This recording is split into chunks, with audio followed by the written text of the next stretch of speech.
ఈ దినం మనకి ధ్యానార్థమై పరిశుద్ధ గ్రంథాన్ని తెరిచి ఒక వాక్యాన్ని మనం చదువుకుందాం. హెబ్రీయులకు రాసిన పత్రిక 12వ అధ్యాయము మొదటి 2 వాక్యాలని ఒకసారి చదువుకుందాం. హెబ్రీయులకు రాసిన పత్రిక 12వ అధ్యాయం మొదటి 2 వాక్యాలని మనం చదువుకుందాం. ఇంత గొప్ప సాక్షి సమూహము మేఘం వలె మనలను ఆవరించి ఉన్నందున మనము కూడా ప్రతి భారమును సులువుగా చిక్కులబెట్టు పాపమును విడిచిపెట్టి విశ్వాసమునకు కర్తయు దాన్ని కొనసాగించువాడునైన యేసు వైపు చూచు మన ఎదుట ఉంచబడిన పందెములో ఓపికతో పరిగెత్తుదము. ఆయన తన ఎదుట ఉంచబడిన ఆనందము కొరకై అవమానమును నిర్లక్ష్యపెట్టి సిలువను సహించి దేవుని సింహాసనం యొక్క కుడిపార్శ్వమున ఆసీనుడై ఉన్నాడు. ఇక్కడ మనం చదువుతున్న వాక్యంలో పౌలు గారు హెబ్రీ సంఘానికి ఆయన చెప్తున్నప్పుడు మొట్టమొదటిగా ఆయన ఉపయోగించిన పదము ఇంత గొప్ప సాక్షి సమూహము మేఘము వలె మనల్ని ఆవరించి ఉన్నందున అని మనం చదువుతున్నాం. ఇక్కడ మనం చూసినట్లయితే వీళ్ళు సాక్ష్యం పొందిన గొప్ప సమూహము మనల్ని ఆవరించి ఉన్నారు.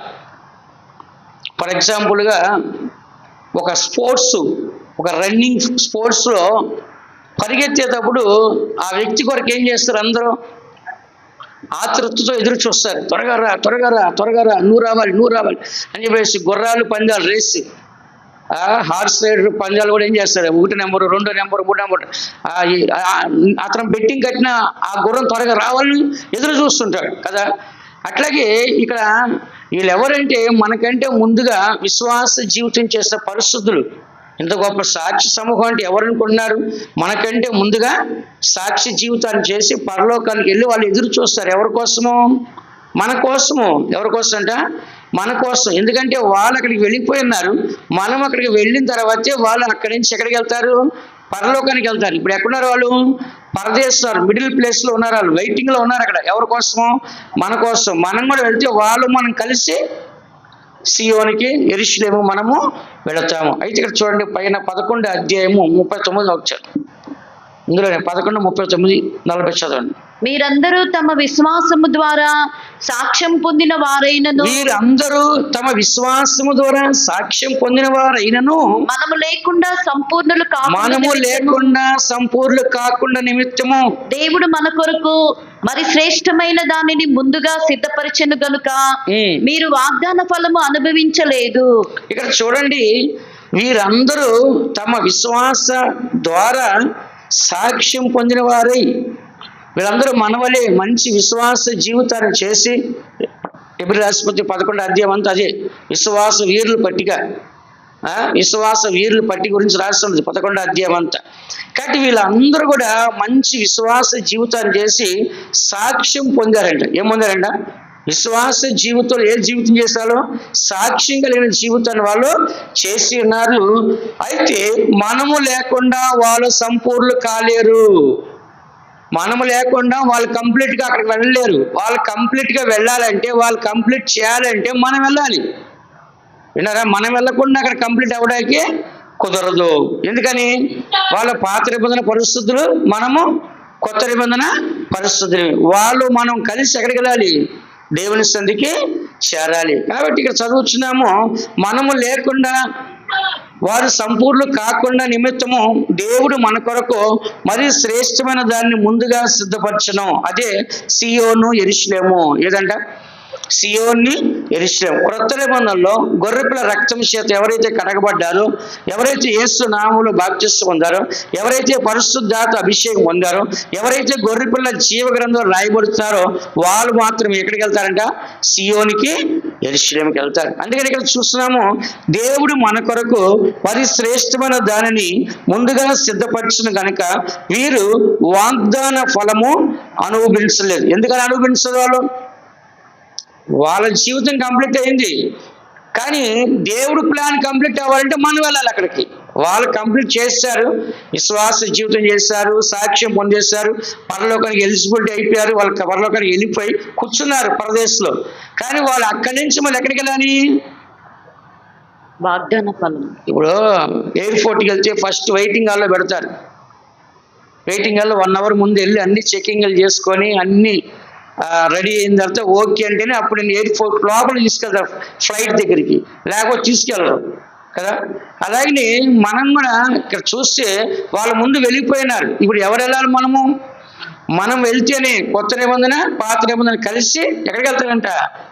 ఆ సియోన్కి యెరూషలేముకి వెళ్తారు. అందుకని దేవుని బిడ్డ మనము ఇక్కడ వాక్యం చెప్పేది అంటే సియోన్కి యెరూషలేముకి విశ్వాస జీవితం చేసేవాళ్ళు వెళ్తారు. పౌలు గారు ఏ జీవితం చేశాడు?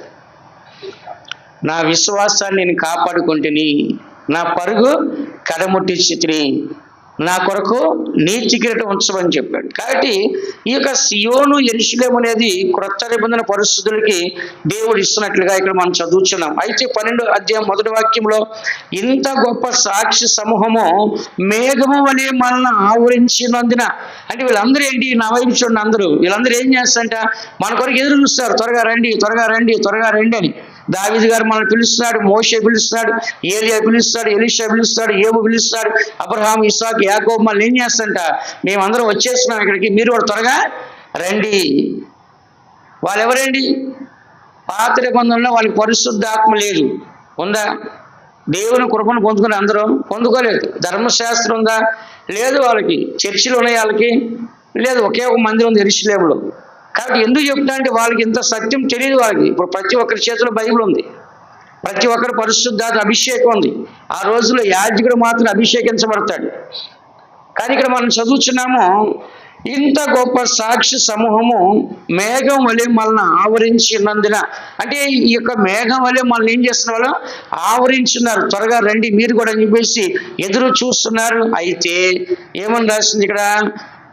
మనము కూడా సులువుగా చిక్కులు పెట్టు చూడండి, ఈ ఆవరించినందున మనము కూడా ప్రతి భారమును సులువుగా చిక్కులు పెట్టి పాపను విడిచిపెట్టి. అంటే ఇప్పుడు మనం అక్కడికి వెళ్ళడానికి మనకి ఏం అడ్డం వచ్చిందంట?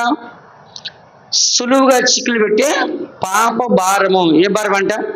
ఈ దినాల్లో అందరూ మనం చూస్తున్నాము, పాప భారముతో వాళ్ళు బంధించబడిన వారిగా, పాప భారాన్ని మోసుకునే వారిగా కనబడుతున్నారు. ఈ దినాల్లో కొంతమంది దొంగతనం చేసే ఒక పాప భారంతో బతుకుతున్నారు, కొంతమంది మోసం చేసే పాప భారంతో బతుకుతున్నారు, కొంతమంది నరహత్య చేసే పాప భారంతో బతుకుతున్నారు, కొంతమంది ఇంకా చూసినట్లయితే ఇంకా చెడు కార్యాలు, శరీర కార్యాలు, ఇలాగ అనేకమైన ఏం చేస్తారంటే ఆ పాపాన్ని వాళ్ళు మోసుకుంటూ వెళ్తున్నారు. కాబట్టి యేసుప్రభువు అన్నాడు, ప్రయాసపడి భారం మోసుకున్న సమస్త జిల్లారా నా ఎద్దుకు రండి, నేను మీకు విశ్రాంతిని ఇస్తా. అంటే ఏంటి? పాప భారాన్ని తీసివేస్తా అంటున్నాడు ఆయన. ఏమన్నాడు? పాపం భారాన్ని మీ నుంచి తీసివేస్తా. ఏదైతే మన జీవితంలో ఒక భారం ఉంటుందో మనం ముందుకు వెళ్ళగలమా? ఒక 100 కేజీలు బరువు మన మీద వేస్తే ముందుకు వెళ్ళగలమా? నడవలేం. ఏమి లేకపోతే ఫ్రీగా నడుస్తాం. ఒక 50 కేజీలు బరువు వేస్తే నడవలేం. అలాగనే మనం ముందుకు వెళ్ళడానికి, ఈ పందెపు రంగంలో పరిగెత్తడానికి మనకు ముందుగా అడ్డం వచ్చేది అంటే పాపము. వింటారా? ఈ దినాల్లో మనము పాపం అనేది చూస్తే ఒక ఫోన్ ఇస్తే చాలు, మొత్తం అందరూ దాంట్లో ఉంటాయి. ఒక ఫోన్ ఇచ్చేస్తే చాలు, సమస్త పాపములు దాంట్లో ఉంటున్నాయి. కానీ దాన్ని ఇస్తే చాలు వాళ్ళు చెడిపోతారు. రాత్రి మగలు చూసి చూసి చూసి అదంతా మైండ్ అంతా చెడిపోయి ఏమైపోతారు? కొన్ని రోజులకి జీవితం అంటేనే విరక్తి వచ్చి, జీవితం అంటే ఇంతే కదా అని చాలా మందికి ఏమైపోద్ది అంటే చాలా హీనమైపోద్ది జీవితం. అందుకని ప్రతి ఒక్కరు గ్రహించాల్సిందంటే మనల్ని ఇక్కడ ఇంత గొప్ప సాక్ష్యము ఆవరించి ఉంది.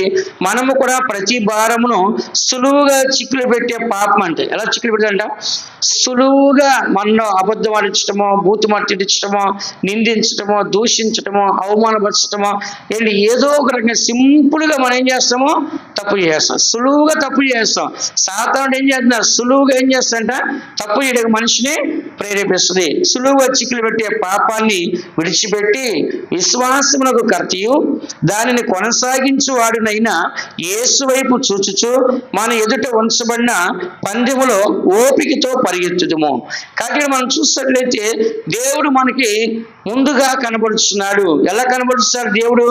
విశ్వాసము ద్వారా. చెప్పండి, దేవుడు ఎలా ఉన్నాడంట?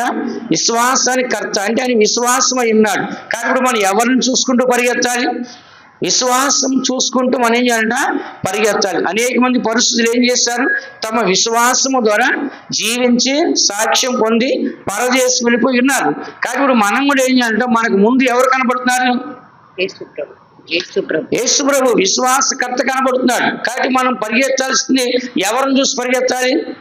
యేసయ్యను చూసి పరిగెత్తాలి, విశ్వాసాన్ని చూసి మనము పరిగెత్తాలి. ఆ రోజుల్లో వాళ్ళందరూ కూడా ధర్మశాస్త్రం లేదు, పరిశుద్ధాత్మ లేదు, అయినప్పుడు కూడా వాళ్ళు దేంతో పరిగెత్తారు? విశ్వాసంతో. వాళ్ళు ఏం చేస్తారంట? పరిగెత్తారు. అందుకనే మనం కూడా విశ్వాసాన్ని కర్తీ దాన్ని కొనసాగించున్న యేసు వైపు మాత్రమే మనం చూడాలి, ఎటు చూడకూడదు, అటు ఇటు చూడకూడదు. ఎవరిని చూడాలి?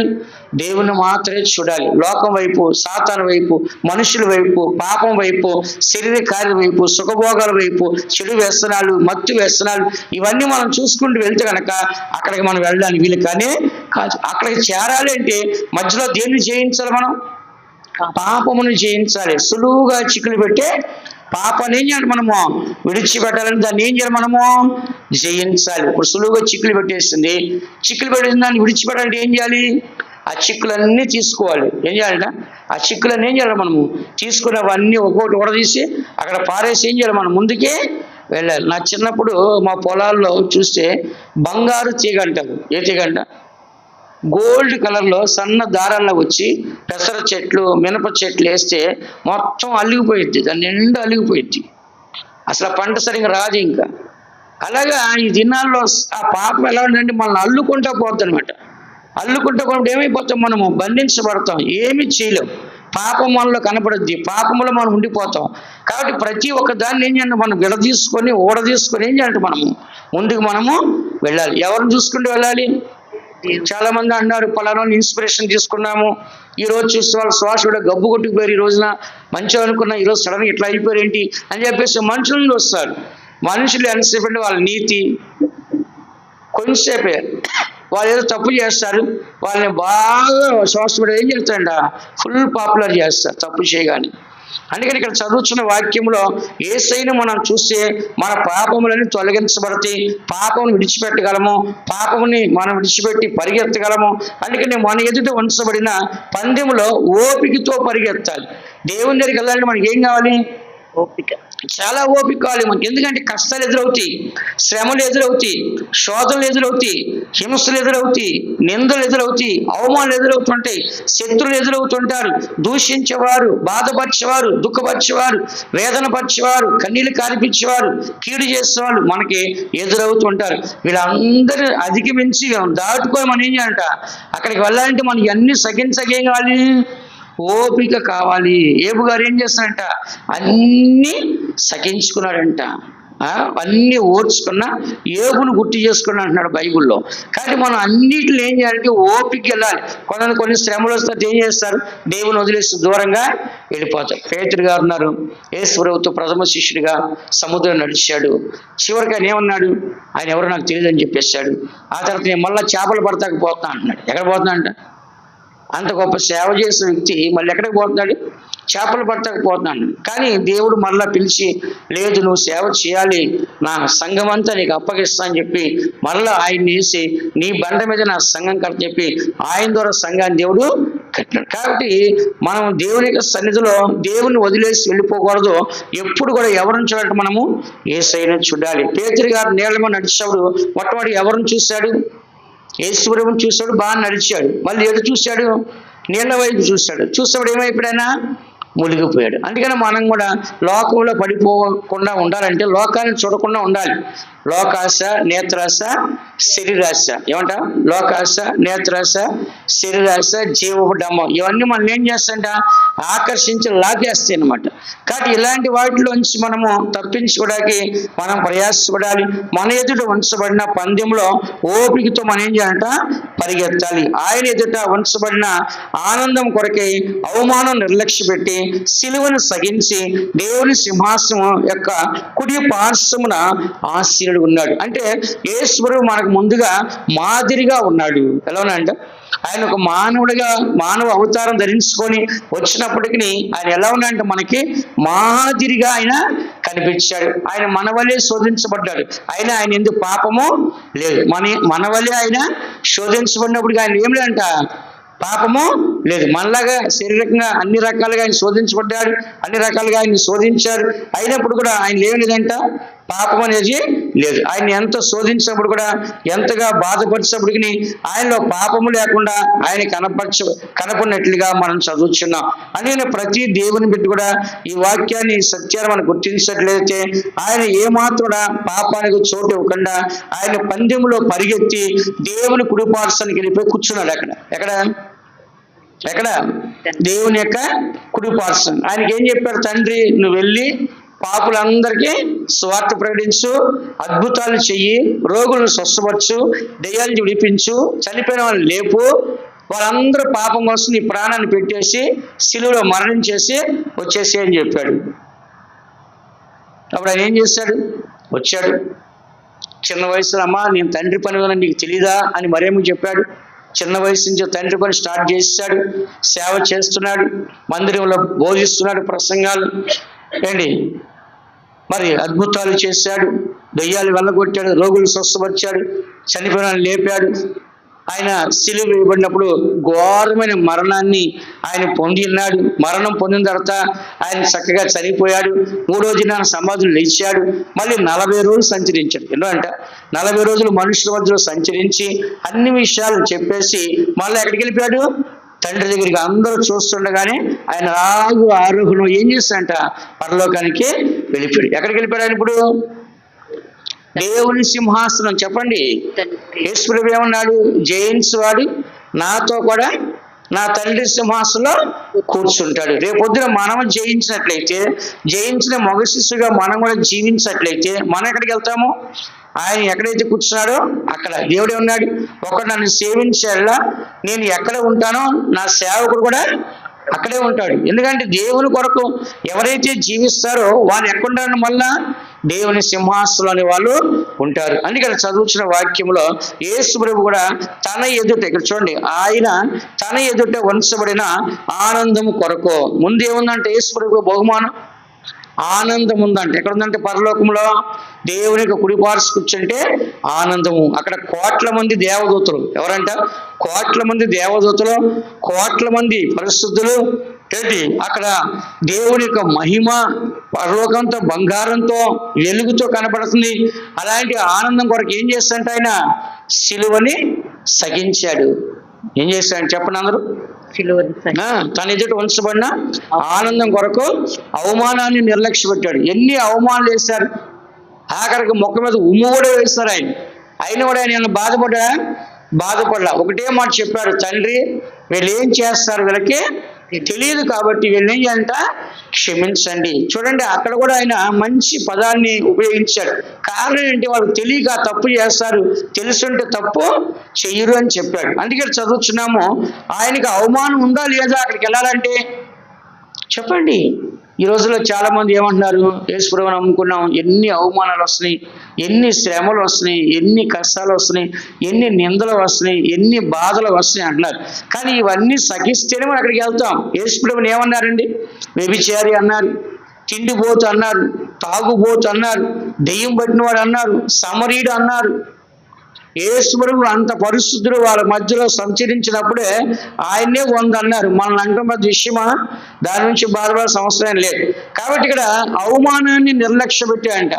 మనమైతే ఏం చేస్తాం? చిన్న అవమానం వస్తే అందరికి చెప్పటము, నాకు ఎందుకు ఇలా జరిగింది, నన్ను ఎందుకు ఇలాగ అన్నారు, నేను ఎందుకు ఇలా అయిపోయని చెప్పేసి మానసిక కృంగిపోతాం. కానీ ఆయన ఏం చేస్తాడు? డోంట్ కేర్, పక్కన పెట్టేసాడు దాన్ని అసలు లెక్కే చేయడం, నిర్లక్ష్య పెట్టి పక్కన పడేసి ఆయన ఏం చేస్తాడంట?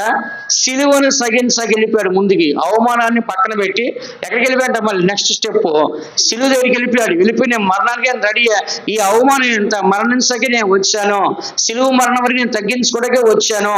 కాబట్టి ఈ అవమానం పెద్ద విషయం కాదు, ఈ శ్రమ బాధ కష్టం నాకు పెద్ద విషయం కాదు, నేను సిలువ ఎక్కబోతున్నాను, మరణానికి వెళ్తున్నాను అని చెప్పేసి ఆయన సంతోషం ఏం చేస్తాడంట? సిలువను సగించి ఎక్కడికి వెళ్ళిపోయాడైనా?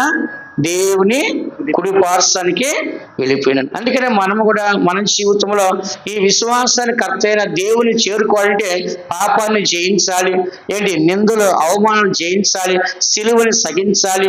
ఏంటి మనం కూడా ప్రతి పాపానికి సిలువ వేయబడి ఏం చేయాలంటే మనం ముందుకే సాగాలి. కింద రాస్తుంది 3వ వాక్యం ఏమని రాస్తుంది, మీరు అలసట పడకయు మీ ప్రాణములు విసుకకయు ఉండినట్లు పాపాత్ములు తనకు వ్యతిరేకముగా చేసిన తిరస్కారమంతా ఓర్చుకున్న ఆయన్ని తలంచుకున్నాడు. పాపాత్ములు అంటే ఎవరంట? పాపాత్ములు అందరూ ఏం చేస్తారంట, యేసుప్రభు కిడి చేశారు. మీరు అలసట పడవద్దు, అలసిపోవద్దు, మీ ప్రాణాలను విసిగిపోవద్దు. పాపాత్ములు తనకు వ్యతిరేకముగా యేసుప్రభు వ్యతిరేకంగా చేసిన దంతయు ఓర్చుకున్న ఆయన్ని తలంచుకోండి. అంటే మనకు మోడల్ రోల్ ఎవరంట? యేసుప్రభు. ఎవరంట? అన్ని సగించుకొని ఆయన ముందుగా మనకి మాదిరిగా వెళ్ళిపోయినాడు. కాబట్టి మనం ఎవరిని చూడాలి? యేసయ్యనే చూడాలి. కష్టం వస్తే ఎవరిని చూడాలి? యేసయ్యని చూడాలి. నష్టం వస్తే ఎవరిని చూడాలి? యేసయ్యని చూడాలి. సంతోషం వస్తే ఎవరిని చూడాలి? యేసయ్యనే చూడాలి. మనుషులను చూడకూడదు. సంతోషం వచ్చేవాడు మనుషులు చూడటం, బాధ వచ్చేవాడు ముఖం దాక్కోవటం అట్లాంటి ఉండకూడదు. ఎప్పుడు కూడా ఎలా ఉన్నాడంట? ఒకలాగే ఉండాలి. మనం నవ్వుతూ ఉండాలి. ఎలా ఉన్నాడు చెప్పండి? ఎలా ఉన్నాను చెప్పండి? ఎప్పుడు కూడా ఎలా ఉన్నాంట? నవ్వుతూ ఉండాలి. ఎంత బాధను ఏం చేయాలంట బయటికి మనము చూపించకూడదు. కొంతమంది చూడండి, చిన్నది రాగానే ముఖం నల్లగా అయిపోయింది. ఇంకా వాళ్ళు మనం చూడలేం. అలా నల్లగా పెట్టేస్తారు ముఖం చిన్నదానికి అలిగేస్తారు, మాట్లాడరు, అన్నం తినరు, నిద్రపోరు, ఎవరితో మాట్లాడి ఇసుకుంటా ఉంటారు. కారణం అంటే ప్రతి ఒక్క చిన్నదాన్ని కూడా భయపడుతున్నారు. కానీ వాక్యం ఏం చెప్తుంది? ఆయన మన కోసము పాపాత్ములు తనకు వ్యతిరేకంగా చేసింది. యేసుప్రభు ఏం పాపం చేశాడు? శతాధిపతి అడుగుతున్నాడు, ఆయన ఏ పాపం చేయదు, ఏ దుష్కారం చేయాలంటే అయినా సిలువేయండి అంటున్నారు. అసలు రీజనే లేదు అక్కడ. ఆయన సిలువేయటా కానీ ఏ తప్పు చేయలేదు. ఏ తప్పు చేయకపోయినా ఆయన ఏమన్నారు? వాళ్ళందరూ కలిసి మాకు సిలువ వేసేయండి ఆయన్ని. ఏమన్నారంట? ఏ తప్పు చేయలేదయ్యా బాబు ఆయన అంటుంటే వాళ్ళు అంటున్నారు, లేదు మాకు ఆయన్ని సిలువ వేసేయండి. యోహాను సువార్తలోన చూడండి, యోహాను సువార్త 19వ అధ్యాయం 15వ వాక్యం. యోహాను సువార్త 19వ అధ్యాయం 15వ వాక్యంలో, అందుకు వారు ఇతనిని సంహరించుము సిలువ వేయుము అని కేకలు వేసిరి. పిలాతు, మీ రాజును సిలువ వేయుదునా అని వారిని అడుగగా, ప్రధాన యాజకులు, కైసరు తప్ప మాకు వేరొక రాజు లేడనిరి. అప్పుడు సిలువ వేయబడుటకై మనం చూసినట్లయితే యేసుప్రభు దగ్గర ఏ దోషం కనపడలా. పైన 39వ వాక్యం మనం చదివితే 18:39 ఏమని రాస్తుంది? అయినను పస్కా పండుగలో అతడు ఈ మాటలు చెప్పి బయట ఉన్న యూదుల యొద్దకు తిరిగి వదిలి అతని యందు ఏ దోషం నాకు కనపడలేదని ఆయన చెప్పాడు. కానీ వాళ్ళు ఏమంటున్నారు? అయినా సరే మాకు ఏం చేయాలంట? సిలువ వేయండి. బరబ్బాని విడుదల ఇచ్చారంట. ఎవరు విడుదల ఇచ్చారంట? బరబ్బాని విడుదల చేయండి. కాబట్టి ఇక్కడ మనం చూసినట్లయితే యేసుక్రీస్తు ఏ తప్పు చేయకుండా ఉన్నప్పుడు కూడా వాళ్ళు అడుగుతున్నారు, ఆయన ఏం చేయాలంట? సిలువ వేయండి. కాబట్టి యేసు ప్రభు అన్ని సగించుకున్నాడు. ఆయనకు పాపాత్ములు చేసిన, వ్యతిరేకంగా చేసిన కీడంతా సగించారు. ఈ రోజుల్లో మనకి వ్యతిరేకంగా మనుషులు ఉన్నారా లేరా? మీరు చెప్పండి ఒకసారి. ఉన్నారా లేరా? చదువుకునేగా ఉంటారు, టీచర్స్ ఉంటారు, లెక్చరర్లు ఉంటారు, ఏంటి పని చేసి అక్కడే ఉంటారు, జాబ్ చేసి అక్కడే ఉంటారు, ఇంట్లో ఉంటారు, ఇంటి చుట్టుపక్కల ఉంటారు, బంధువుల్లో ఉంటారు, రక్త సంబంధికుల్లో ఉంటారు. అందరిలో ఉంటారా ఉండరా? మీరు చెప్పండి. ఉండరా? ఉంటారు. ఒకళ్ళంటే ఒకరికి పడదు, ఒకళ్ళంటే ఒకరికి వ్యతిరేకము, ఒకళ్ళంటే ఒకరికి ఇష్టం ఉండదు. ఇలాగ అనేకులు మనం చూస్తాం, వ్యతిరేకంగా మనం చేస్తారు. అయినా కూడా మనం ఏం చేయాలంటే యేసయ్యని మనం చూడాలి. ఎవరిని చూడాలంట? ఏమని రాస్తుంది ఇక్కడ? ఆయన పాపాత్ములు తనకు వ్యతిరేకంగా చేసిన తిరస్కారం అంతా ఓర్చుకున్న ఆయనను తలంచుకోండి. అంటే అన్నిటిని ఏం చేస్తాడు యేసు ప్రభు? ఓర్చుకున్నాడు. అన్నీ ఓర్చుకున్న ఆయన్ని మీరు తలంచుకుంటే మీరు ఏం చేస్తారంట? ఓర్చుకుంటారు. కాబట్టి ప్రతిదాన్ని మనం ఓర్చుకోవాలంటే ఏం చేయాలి? మనము యేసు ప్రభువుని తలంచుకోవాలి. చెప్పండి. ఎవరిని గుర్తు చేసుకోవాలంట? యేసు ప్రభు, నిన్నే సిలువేశారు, నేనెంతయ్యా? నిన్నే తిట్టారు, నేనెంతయ్యా? నిన్నే కొట్టారు, నేనెంతయ్యా? నిన్నే సిలువేశారు, నేనెంతయ్యా అని చెప్పేసి ఎవరిని గుర్తు చేసుకోవాలి మనము? యేసు ప్రభు. లేదంటే మనకేం వస్తుంది? రోషము, కోపం వచ్చేసి పక్క తీర్చుకోవాలి అని చెప్పేసి మనకు భయంకరంగా వచ్చేస్తుంది ద్వేషం అంతా. కాబట్టి ఇక్కడ మనం చూసినట్లయితే యేసు ప్రభు ఏం చేస్తాడంటే ఓపికగా ఏం చేస్తాడంట, పరిగెత్తుకుంటూ దేవుని దగ్గరికి వెళ్ళిపోయాడు. కాబట్టి మనం కూడా ఏం చేయాలంటే ఓపికగా పరిగెత్తాలి. నేను కొన్ని విషయాలు మీకు చెప్తాను, త్వరగా చదవండి, నేను షార్ట్ కట్గా చెప్తాను మీకు. పరిగెత్తిన వాళ్ళు మనం చూద్దాం. దేనికోసం పరిగెత్తారు? వాళ్ళు దేవుని పిల్లలే. ఎవరంట? దేవుని పిల్లలే. ఒక నలుగురు పరిగెత్తి ఫెయిల్ అయిపోయారు, నలుగురు పరిగెత్తి సక్సెస్ అయ్యారు. నలుగురు పరిగెత్తుకుంటా వెళ్ళారు, దేవుని పిల్లలే, కానీ దేవుని దగ్గర చేరలేదు. కానీ నలుగురు పరిగెత్తుకెళ్ళారు, వాళ్ళు సక్సెస్ అయ్యి దేవుని దగ్గర చేరారు. చదవండి. మొట్టమొదటిగా మనం చూసినట్లయితే ఆది కాండము 23వ అధ్యాయం 10వ వాక్యం సంఖ్యాకాండము 23:10. సంఖ్యాకాండము 23 అధ్యాయం 10వ వాక్యం. 6 సంవత్సరములు. సంఖ్యాకాండం 23:10 అమ్మా. యాకోబు రేణువులను ఎవరు లెక్కించెదరు? ఇశ్రాయేలు 4వ పాలును ఎవరు లెక్క పెట్టగలరు? నీతిమంతులు మరణం వంటి మరణం నాకు లభించును గాక అని ఎవరు మాట్లాడుతున్నారు ఇక్కడ? బిలాము మాట్లాడుతున్నాడు. ఎవరంట? బిలాము ఎవరండి? దేవుని సేవకుడు. ఎవరంట? దేవుని సేవకుడు. బిలాము ఎవరిని శపిస్తే వాళ్ళు శపించబడతారు, బిలాము ఎవరిని దీవిస్తే వాళ్ళు దీవించబడతారు. ఆయన ఎవరంట? దేవుని సేవకుడు. కానీ దేవుని సేవకుడు ఇప్పుడు దేని కొరకు పరిగెడుతున్నాడు? బహుమానం కొరకు. బాలాకు అంటే ఎవరు? మోయాబు రాజు. ఎవరంట? మోయాబు రాజు ఏం చేస్తాడంటే, ఇశ్రాయేలు ప్రజలు వచ్చారు, వాళ్ళందరూ నా దేశాన్ని దాటి వెళ్తా అంటున్నారు, వాళ్ళు వెనక్కి తిరిగి చూస్తే ఎన్నో దేశాలు తుడుచుకుంటూ వెళ్ళిపోయారు, తినడానికి కానీ నీళ్లు కానీ ఏమి లేవు, 20 లక్షల మంది ప్రజలు వస్తారు, ఇంకా కొన్ని లక్షల జంతువులు వాళ్ళ దగ్గర అవన్నీ ఉన్నాయి, పశువులు మేకలు ఇవన్నీ. కాబట్టి నువ్వు వచ్చి వాళ్ళు శపించి వాళ్ళందరూ ఒకసారి చచ్చిపోతే కనుక నేను నా జనులు కాపాడబడతావు, నా దేశం కాపాడబడుద్దని ఎవరిని పిలిచాడు ఆయన? బిలాముని పిలిచాడు. ఎవరు పిలిచాడంట? నేను యుద్ధం చేసి వాళ్ళని చంపలేను, నువ్వైతే ఒక శాపంతో వాళ్ళందరినీ ఏం చేస్తావు? చంపేస్తావు, నువ్వు వచ్చి శపించు, నీకు పెద్ద పెద్ద బహుమానాలు ఇస్తాడు, కావాల్సినంత బంగారం వెండి అన్నీ ఇస్తానని చెప్పేసి ఎవరిని పిలిచాడు ఆయన? బిలాముని పిలిచాడు. బిలాముని పిలిచి ఆయన ఫస్ట్ బుద్ధి చెప్పింది ఎవరంట? గాడిద. ఎవరంట? గాడిద ఏం చేస్తుంట? ఆయనకి బుద్ధి చెప్పింది. ఆయనకి దేవదూత ఆయన కనపడుతుంది కానీ ఎవరు కనపడలేదు. గాడిద కనపడుతుంది కానీ ఎవరు కనపడలేదు ఆయనకి? దేవదూత కనపడలేదు. అందుకని దేవుని బిడ్డలైన మనం ఇక్కడ అతను చూసినట్లయితే కనుక దేవుని మాటలే పలకాలి. దేవుడు తన ప్రజలను శపిస్తాడా? శపించడు. పైన 12వ వాక్యం మనం చదివితే ఇక్కడ, అందుకు అతడు యెహోవా నా నోట ఉంచిన దాన్ని నేను శ్రద్ధగా పలకవద్దా అని ఉత్తరం ఇచ్చాడు. అతను ఏమన్నాడు? బాలాకు త్వరగా శపించి వాళ్ళందరూ నాశనం అయిపోయి అంటున్నాడు. కానీ ఇక్కడ బిలాము ఏమంటున్నాడు? నా అంతటి నేను శపించాలని కుదరదు, దేవుడు నాకు సెలవిస్తే నేను ఏదైనా చేయగలను, దేవుడు కనుక నాకు సెలవకపోతే నేను శపించాక నా వల్ల కానీ కాదు అంటున్నాడు. అందుకని అతనేమంటున్నాడు? త్వరగా శపించేసి వాళ్ళందరిని చంపేసి అంటున్నాడు. కానీ ఇతను అంటున్నాడు, నేను నా అంతటి శపించలేను, దేవుడు సెలవిస్తే నేను శపించగలను. ఎందుకు చెప్తున్నాడు ఇదంతా కూడా? ఈ యొక్క బిలాము చూసినట్లయితే బహుమానం కోసం పరిగెత్తాడు. అయితే ఇతను ఒక మంచి సేవకుడే, కానీ ఇతను ఎంత శపించాలనుకున్నా దేవుడు మాత్రం ఏం చేయదంట, ఇశ్రాయేలు ప్రజలు శపించాకి అనుమతించలేదు. అతని ఇష్ట ప్రకారంగా చేయడానికి కుదరదు. ఇందులోనే 24వ అధ్యాయం 12వ వాక్యం చూడండి.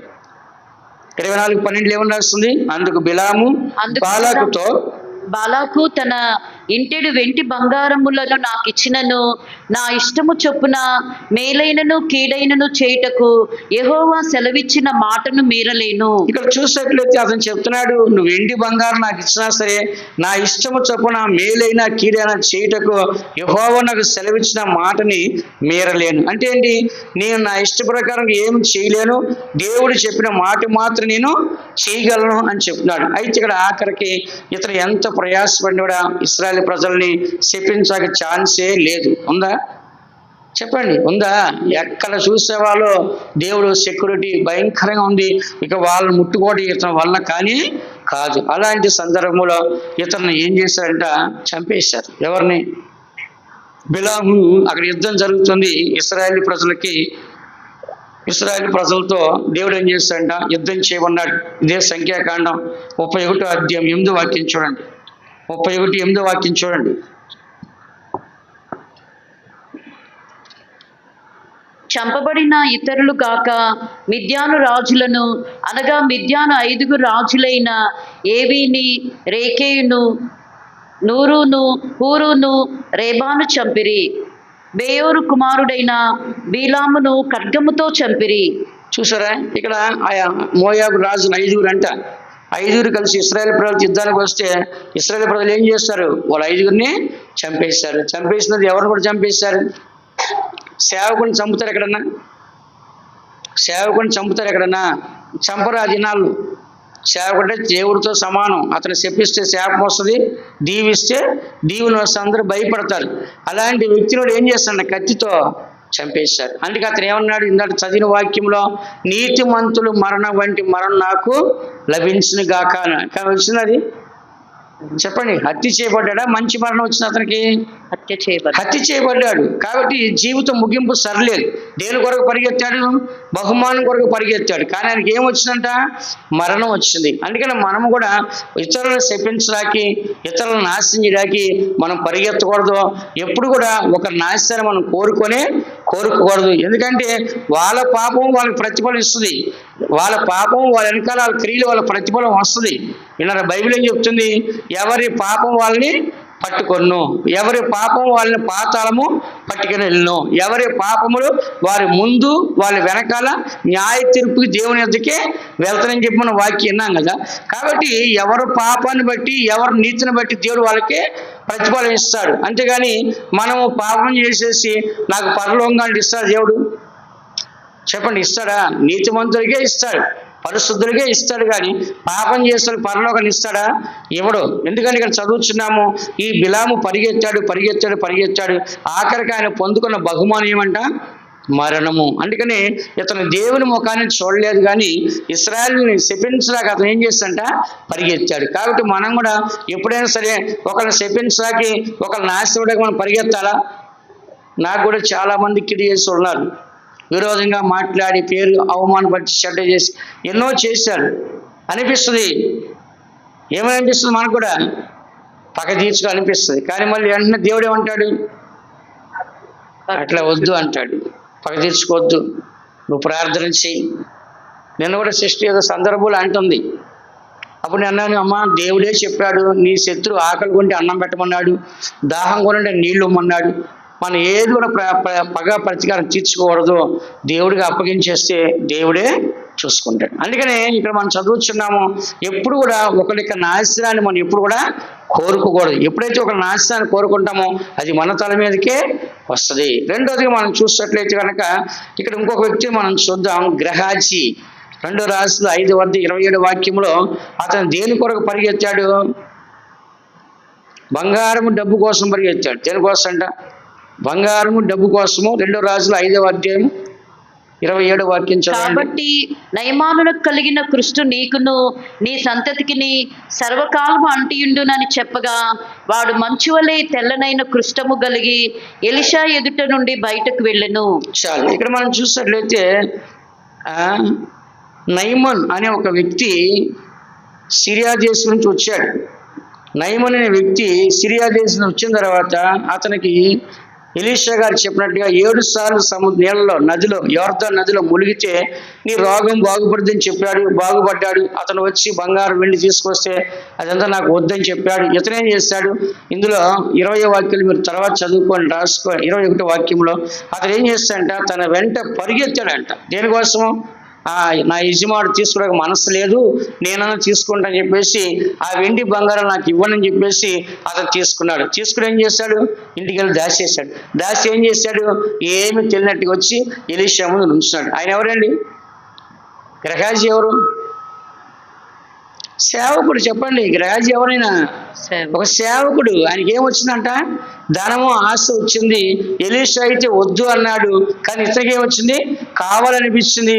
తీసుకెళ్లి దాచుకొని ఎలీషా అడిగాడు, ఎక్కడికి వెళ్ళావంటే నేను ఎక్కడికే పోలేదన్నాడు. నా మనస్సు నీతి కూడా రాలేదా అని చెప్పాడు. చెప్పిన తర్వాత నయమోని కలిగిన కుష్టి నీకు నీ ఇంటి వారికి సర్వకాలము అంటే ఇండుగాక అన్నాడు. అలాగే అతని కుటుంబానికి అంత ఏమొచ్చిందంట? ఆయనకు వచ్చిన గిఫ్ట్ ఏంటంట? బహుమానం. కుష్టు రోగం. బిలాముకు వచ్చిన బహుమానం ఏంటంట? ఖడ్గంతో మరణం. చెప్పండి, ఏమొచ్చిందంట? మరణం వచ్చింది. ఇక్కడ ఇతనికి ఏమొచ్చిందంట?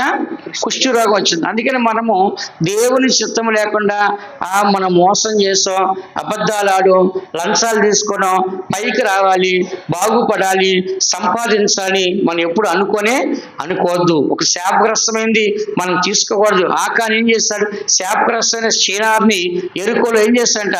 తీసుకోబట్టి అతను రాళ్ళు పెట్టి కొట్టి చంపాల్సిన పరిస్థితి వచ్చింది. అట్లే మనం కూడా ఇతరులు కావచ్చు, లేకుండా అన్యాయంగా వచ్చేది కావచ్చు, దాని కొరకు మనం ఏం చేయాలంట? చెప్పండి, పరిగెత్తకూడదు. పరిగెత్తామంటే ఆ పాపం మనల్ని వెంటాడుద్ది. ఈ గ్రహాజీ దేవుణ్ణి చూసి పరిగెత్తలా. ఎవరిని చూసి పరిగెత్తాడు? బంగారాన్ని, వెండిని చూసి పరిగెత్తాడు. బిలాము దేన్ని చూసి పరిగెత్తాడు?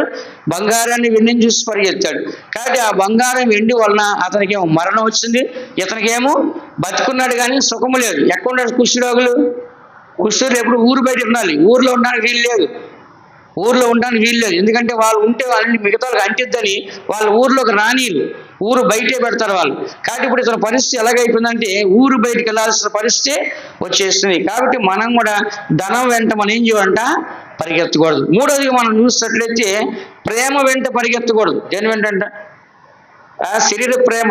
చదవండి, న్యాయాధిపతులు 16వ అధ్యాయము, న్యాయాధిపతుల గ్రంథము 16వ అధ్యాయంలో మనం చూసినట్లయితే సాంసోను గారు ప్రేమ వెంట పరిగెత్తాడు.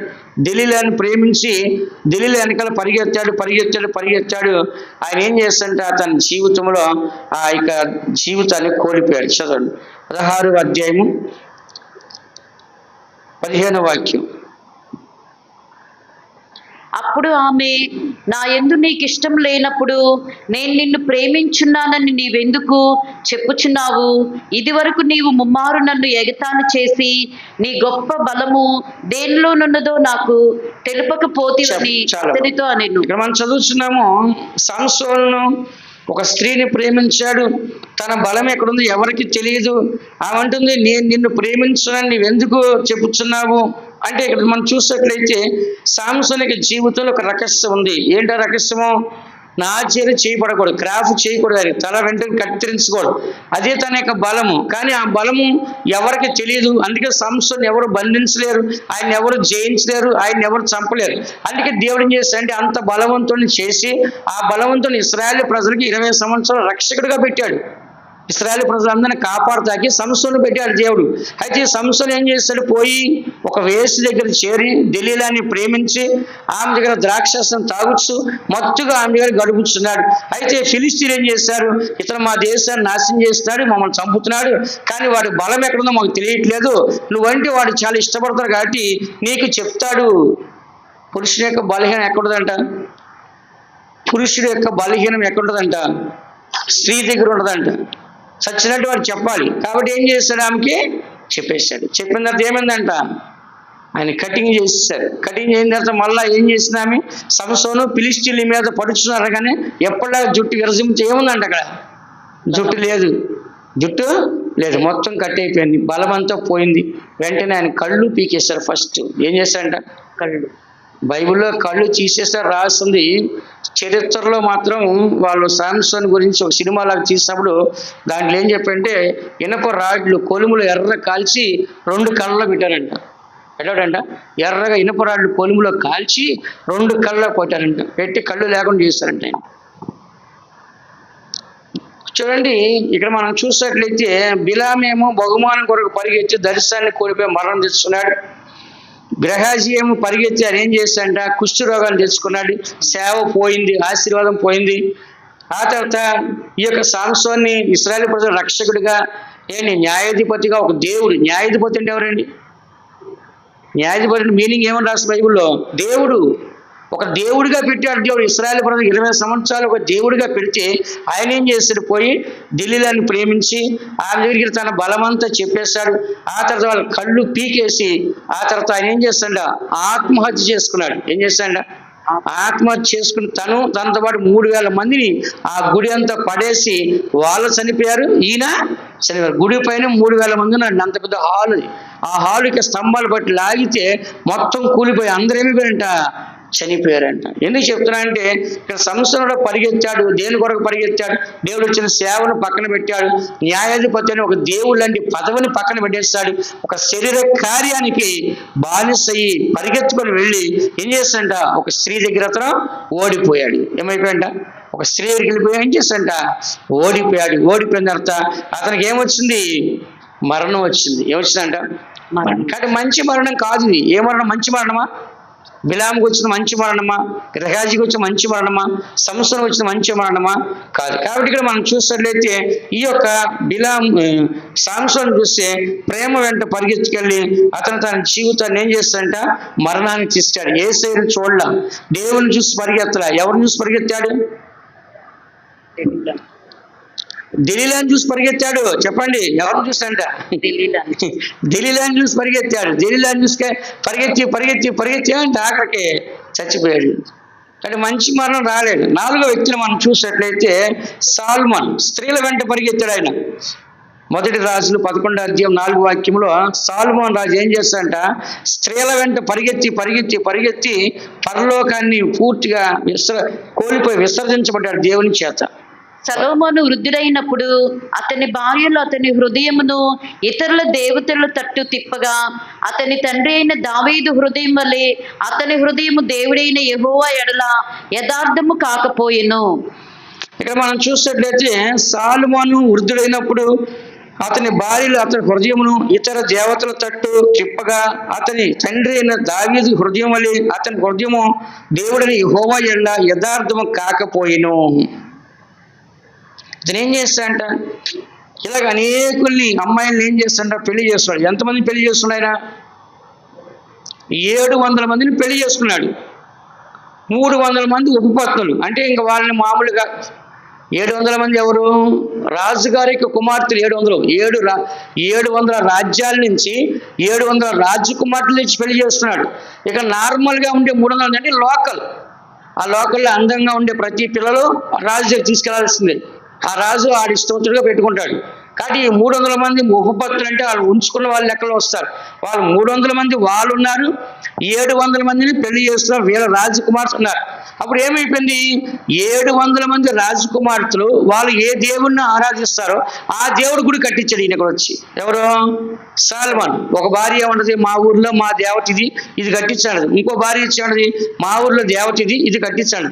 అట్లాగా ఎన్ని దేవతలు కట్టించాడు ఆయన? 700 దేవతలు. ఎంతమంది అంట? మరి 300 ఉన్నారు. వాళ్ళకి ఏం కట్టించాడో మనకు తెలియదు.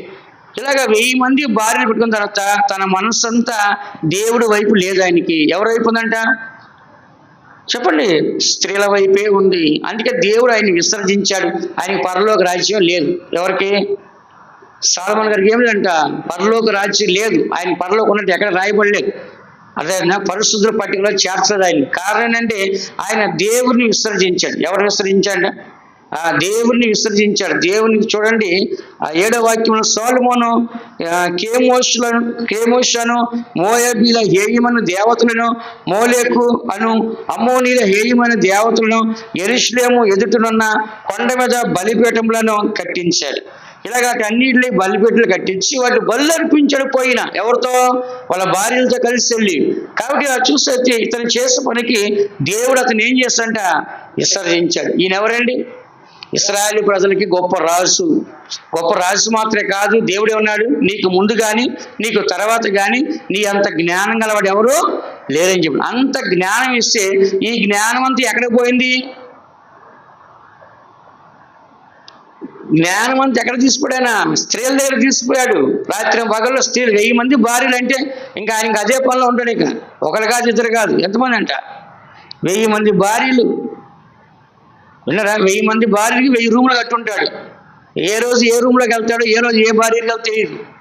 1000 మందికి 1000 రూములు కట్టుంటాడు ఇంట్లో. ఇంతమంది పెట్టుకున్న తర్వాత ఈ మైండ్ అంతా ఎట్టుందంట, శరీర కార్యాలే, స్త్రీల మీదే ఉంది. అందుకే దేవుడు ఏం చేసి ఇతన్ని విసర్జించాడు. దేవుడు ఎంతో ప్రేమించాడు, కానీ ఆఖరికి ఈయన మీద ఎవరికి అసహ్యం పుట్టింది? దేవుడికి అసహ్యం పుట్టి 12 గోత్రాలను ఏం చేశాడంట, 10 గోత్రాలని హెరోబాముకి ఇచ్చేశాడు. ఆ 10 గోత్రాలు కేవలము ఇతని వలన విగ్రహారాధికులుగా వాళ్ళు మారిపోయి ఆ తర్వాత వాళ్ళు యెరూషలేములో లేరు. ఇప్పుడు వాళ్ళు ఏమైపోయారో తెలియదు. ఒక్క గోత్రం లేదు అక్కడ. యెరూషలేములో ఎన్ని గోత్రాలు? యోధా గోత్రం మాత్రం ఉంది. యూదులు మాత్రమే ఉన్నారు అక్కడ. మిగతా 11 గోత్రాలు ఏమైపోయినాయో కనబట్టి ఇప్పుడు ఎదుగుతున్నారు. ఇండియాలో అంట 6,000 మంది మనీషే గోత్రం ఉన్నారంట. ఏ గోత్రం అంట? మనీషే గోత్రం వాళ్ళు యూదులు 6,000 మంది ఇండియాలో ఉన్నారంట.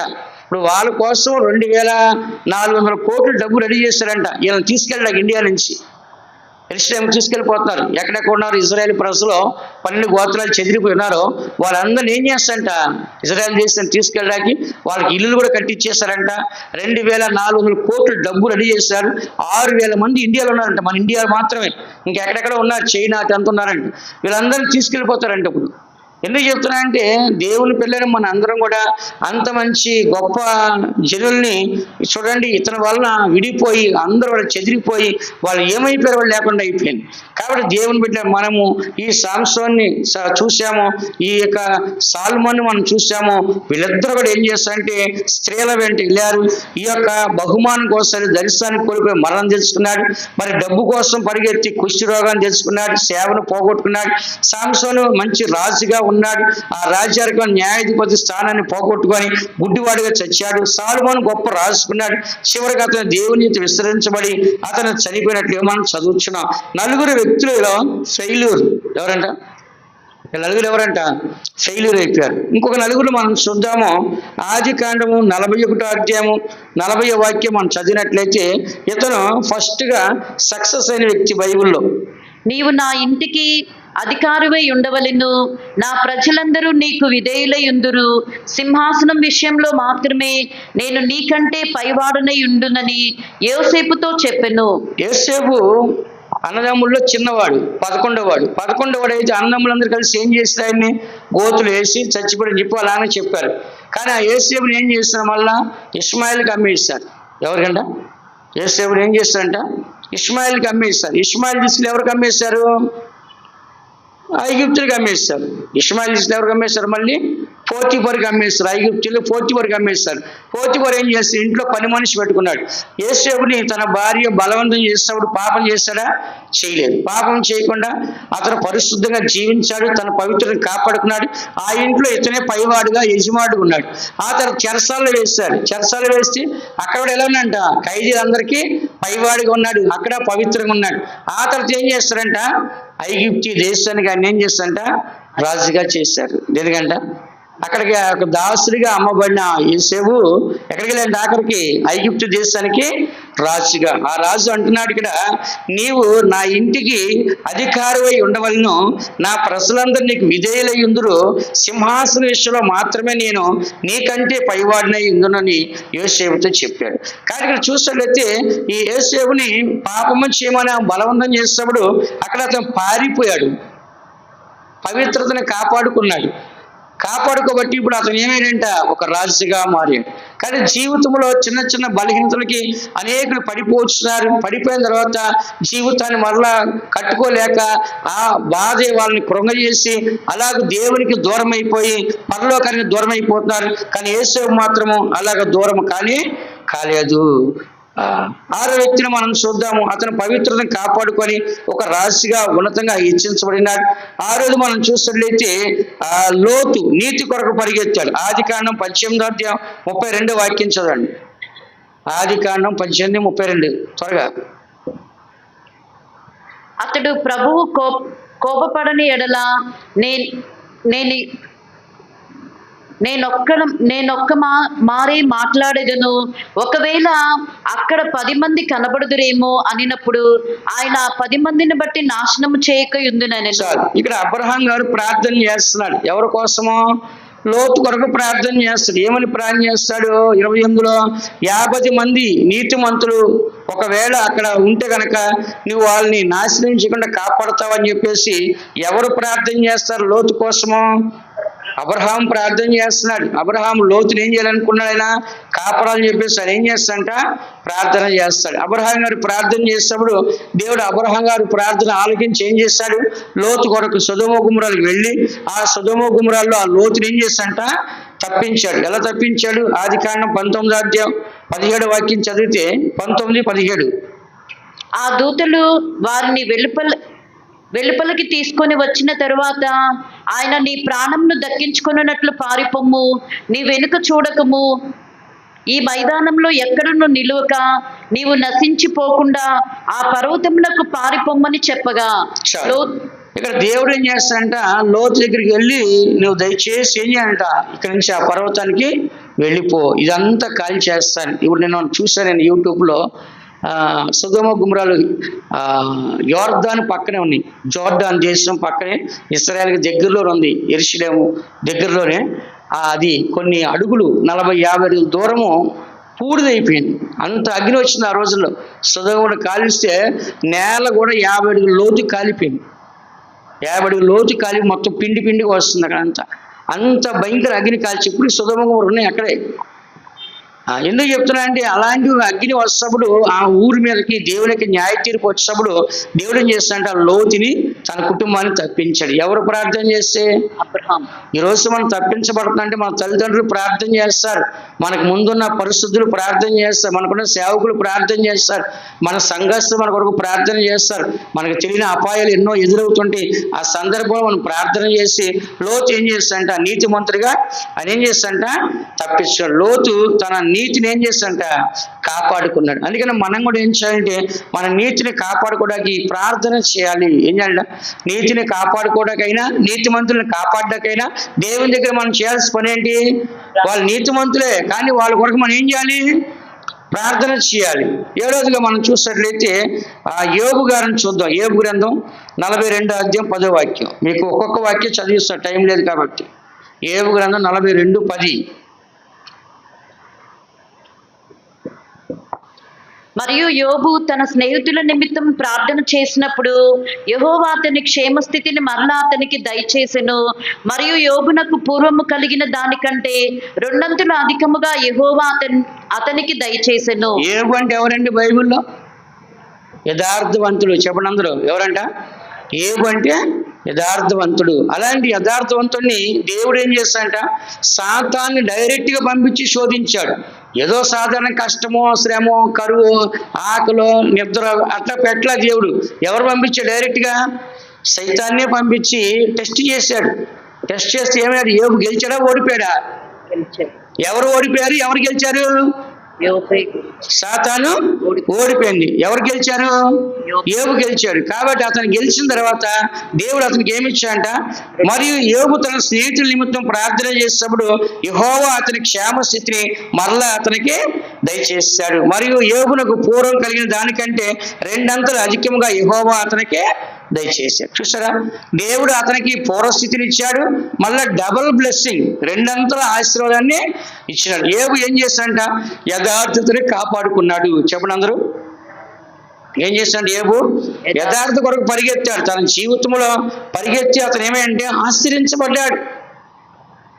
బహుమానం కోసం పరిగెత్తున్నారు, ధనం కొరకు పరిగెత్తున్నారు, శరీర ప్రేమ కొరకు పరిగెత్తున్నారు, స్త్రీల కొరకు పరిగెత్తున్నారు. వీరందరూ ఫెయిల్ అయిపోయారు. కానీ యేసేపును చూస్తే మనం పవిత్రత కొరకు పరిగెత్తాడు. అలాగే మనం చూసేటైతే లోతు నీతి కొరకు పరిగెత్తాడు. యోబును చూసినప్పుడు అతను దేని కొరకు పరిగెత్తాడు? యథార్థ కొరకు పరిగెత్తి అతను ఆశ్రయించబడ్డాడు. 8వది చివరి వాక్యం చదవండి, ముగిస్తాను. ఫిలిప్పీ రాసిన పత్రిక 3వ అధ్యాయం 14వ వాక్యం. పౌలు గారు సత్యము కొరకు పరిగెత్తాడు. పౌలు గారు దేని కొరకు పరిగెత్తాడంట? సత్యము కొరకు పరిగెత్తాడు. ఫిలిప్పీ 3:14. క్రీస్తు యేసునందు దేవుని ఉన్నతమైన పిలుపునకు కలుగు బహుమానం పొందవలనని గురి యొద్దకే పరిగెత్తుచున్నాను. ఇక్కడ మనం చదువుతున్న వాక్యంలో క్రీస్తు యేసునందున్న ఉన్నతమైన దేవుని ఉన్నతమైన పిలుపునకు కలుగు బహుమానం కొరకు పరిగెత్తవాలని గురి యొద్దకే పరిగెత్తుచున్నారు. ఏం పొందరాకంట? బహుమానము. ఏ బహుమానం అది? సియోను యెరూషలేము, దేవునికి సింహాసనము, నిత్య జీవము, నిత్య మహిమ. అక్కడ ఎప్పుడు కూడా దేవునితో మనం ఉంటాం, చావులేని ఆ రాజ్యంలో మనం ఉంటాం. దాని కొరకు ఇక్కడ ఆయన దేవుని ఉన్నతమైన బహుమానం పొందాలని ఆయన ఏం చేస్తాడంట, గురి యొద్దకే పరిగెత్తుతున్నాడు. మనం కూడా సత్యంలో మనం జీవించాలి. పౌలు గారు సత్యంలో జీవించాడు, అందరికీ సత్యాన్ని చెప్పాడు. ఆయన ఏమంటున్నాడు చివరగా, 2 తిమోతి రాసిన పత్రిక 4వ అధ్యాయం 7వ వాక్యంలో, మంచి పోరాటం పోరాడుతుని నా విశ్వాసాన్ని కాపాడుకుంటుని నా పరుగు కడముట్టించుతుని నా కొరకు నీతి కిరీటము ఉంచబడి ఉంది. అందుకని దేవుని బిడ్డ మనము పరిగెత్తేటప్పుడు మనం దేని కొరకు పరిగెడతామో గ్రహించుకోవాలి. చెడు ఉద్దేశాలు పరిగెత్తకూడదు, మంచి ఉద్దేశాలు పరిగెత్తాలి. పందిపు రంగం అందరూ పరిగెత్తరు, కానీ బహుమానం మాత్రము ఒక్కలే పొందుతారు. అలాగే మనం కూడా పరిగెత్తాలి. ప్రథమ ఫలముల్లో మనం కూడా ఆ బహుమానం పొందాలి. దేవుని యొక్క కుడి పార్శ్వన ఆయన సింహాసనం వెళ్ళాలి. ఎంతమంది పరిశుద్ధులు మన కొరకు ఇంత గొప్ప సాక్షి సమూహమో మనల్ని ఆవరించింది. మనం లేకుండా వాళ్ళు సంపూర్ణ కారు, వాళ్ళు మన కొరకు ఎదురు చూస్తారు. మనం కూడా అక్కడికి వెళ్ళి వాళ్ళు మనం కలిసి సియోనుగా, యెరూషలేముగా, నూతన ఆకాశం, నూతన భూమిని దేవుడు అనుగ్రహిస్తాడు. వారి వారి క్రియలు బట్టి ఆయన ప్రతిఫలం ఇస్తాడు. ఆయన వచ్చినప్పుడు ఆయనతో కూడా మనం ఉండాలంటే ఈ లోకములో యేసయ్య సిలువను సగించి ఆ అవమానం నిర్లక్ష్య పెట్టి దేవుని సింహాసనం వెళ్ళిపోయి ఉన్నాడు. అలాగే మనం కూడా సులువుగా చిక్కులు పెట్టి పాప భారాన్ని విడిచిపెట్టి విశ్వాసాన్ని కట్టి దాన్ని కొనసాగి యేసు వైపు ఉంచబడిన పందెంలో ఓపికతో మనం పరిగెత్తాలి. అందరి కండ్లు మూసుకోండి. దేవుడు పాపాత్ములు ఎంతో ఆయన కిరియేస్తా అది సగించుకొని ఓర్చుకొని ఆయన ముందుకు వెళ్ళిపోయినాడు. ఈ దినాల్లో మనం కూడా ఎంతో మంది విరోధముగా చేసి కిరు చేసి సగించలేనంత అవమానంతో నిందలతో వాళ్ళు నింపుతున్నారు. అయితే యేసయ్యను చూడు, దుఃఖమంతా పోతుంది. యేసయ్యను చూడు, బాధంతా పోతుంది. యేసయ్యను చూడు, వ్యాధి అంతా పోతుంది. యేసయ్యను చూడు, సమస్యలు పరిష్కారం అవుతున్నాయి. యేసయ్య వైపు చూడు, నువ్వు జయ జీవితం చేయగలవు. యేసయ్య వైపు చూస్తే నువ్వు సియోనులో, యెరూషలేములో ఆయన కుడి పార్శ్వన ఉండగలవు. ఇలాగ మనం చూస్తున్నాం. బిలాము పరిగెత్తి అతని బహుమానం కోసం అతను మరణం తెచ్చుకొని దర్శనాన్ని కోల్పోయినాడు. అలాగే మనం చూసినట్లయితే కనుక ఈ యొక్క గెహాజీ పరిగెత్తాడు, అతను కూడా బహుమానం కోసం వెళ్ళి కుష్ఠరోగం తెచ్చుకున్నాడు. అలాగే సంసోను అమ్మాయి కొరకు పరిగెత్తాడు, ప్రేమ కొరకు అతని జీవితంలో మరణం తెచ్చుకున్నాడు. సాలొమోను పాపం కొరకు పరిగెత్తి స్త్రీలను అనుభవించి దేవుని చేత విస్తరించబడి పరలోకాన్ని పోగొట్టున్నాడు. కానీ మనం చూసినట్లయితే కనుక ఇక్కడ మనం చదివిన నలుగురు పరిస్థితులు మనం చూస్తున్నాం. అదే విధంగా మనం కూడా యేసు వలె పవిత్రత కొరకు పరిగెత్తాలి, లోతు వలె నీతి కొరకు పరిగెత్తాలి, యోబు వలె యథార్థ కొరకు పరిగెత్తాలి, పౌలు వలె సత్యం కొరకు పరిగెత్తాలి. అప్పుడే నువ్వు దేవుని యొక్క సన్నిధిలో ఆయన కుడి పార్శ్వంటాకి అర్హుడిగా, యోగుడిగా మార్చబడతావు. ఆయన రాకడ త్వరగా రాబోతుంది. అనేక వాక్యాలు ప్రతి వారు వినిచిన మనము వాక్యాన్ని గ్రహించి దాని ప్రకారం జీవించి మనకు ముందుకున్న పరిస్థితులు మనల్ని గొప్ప సాక్ష్యము ఆవరిస్తుంది. కాబట్టి త్వరగా మనం కూడా అక్కడికి వెళ్ళి సియోనులో యెరూషలేము చేరుటకు దేవుడు మనం సాయించను గాక, దేవుడు మనల్ని ఆశ్రయించను గాక. పరుగెత్తెదా నీ పందెములో, ప్రభుని ఆజ్ఞల మార్గములో, ప్రభుని